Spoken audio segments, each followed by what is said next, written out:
Senator, you had amassed a big campaign war chest. You were the prohibitive favorite. Why have you decided not to run for re-election? Well, I had an opportunity last week to start thinking around my milestone birthday about the commitment for another 6 years term and whether I was prepared to make it, because I think that is important to consider, whether or not you're prepared to extend, your commitment to public service for another 7 years, concluding the campaign, that would add to the 40 years I've been in the legislative branch.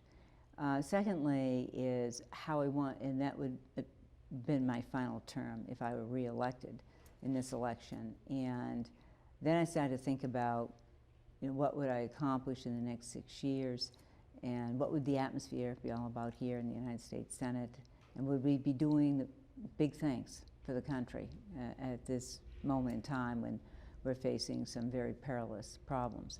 And then I started to realize, as I was talking to people around the country, as I was traveling, of course in Maine, but people would ask me, do you think things are going to change? And that prompted me to start thinking about that question in that 6-year realm. And it wasn't sure that it would change, and so that it could better affect change on the outside for what I think is important. What things do you most regret the Congress not being able to accomplish? It's a good question. A balanced budget amendment to the Constitution. Rather than trying to reconcile the differences to make a fundamental change for the direction of our country when it comes to budgetary issues that have resulted in this enormous historic debt, and that didn't happen. And hence, we didn't pass a budget resolution for the last 3 years. We're not going to pass it for the 4th. It's a violation of law, and yet it's so dismissed, that we don't have to do it. And I think it's regrettable because we're really short-circuiting the intent and traditions of this institution to function as it was designed to do. What does your departure mean for the ranks of moderate Republicans in the Senate? Well, hopefully that rather than being categorized as whether it's conservative or liberal or moderate, that somehow we can embrace the notion of being under one tent, as we used to in the Republican Party, certainly, but on both sides. That it doesn't matter whether it's a conservative, liberal, moderate idea. Is it a good idea? Does it work? That's the point here.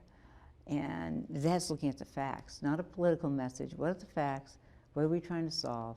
And can it do the job? What are members of your own party saying to you today? Because they really had hoped that they would be able to take back the Senate this year. This obviously is a blow to that, and there's been some complaint that you waited so long that other Republicans in Maine may not be able to get on the ballot in time.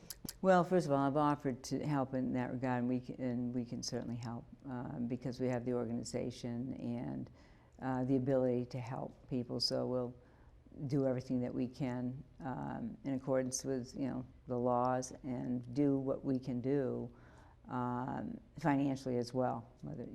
So we'll be looking at all that. But the second part of it is, I've had to spend my time since before 2010 to focus on this election, because, as you know, I was going to have a Tea Party challenge, and I didn't want anybody to think they were railroading me out of my party.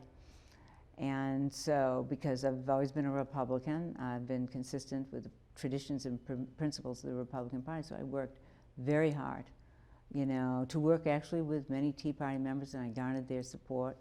I got the governor's support, who was broadly backed by the Tea Party, and to raise money. And so I had to travel a lot across the country in order to do that. I couldn't raise all of that money in Maine. And then the second part, build an organization, convince people, Republicans, to support me. So there was a lot on my plate, plus my job. And so I had to do all of that. And I never really had a chance to focus, okay, what do you intend to do for the next 6 years? I was so immersed in this major challenge until as the deadline was approaching. What are your plans now? There's even talk that you might get recruited by a third party. Well, I have no plans in that regard. I have no plans, yeah, truly. It's, empty page right now.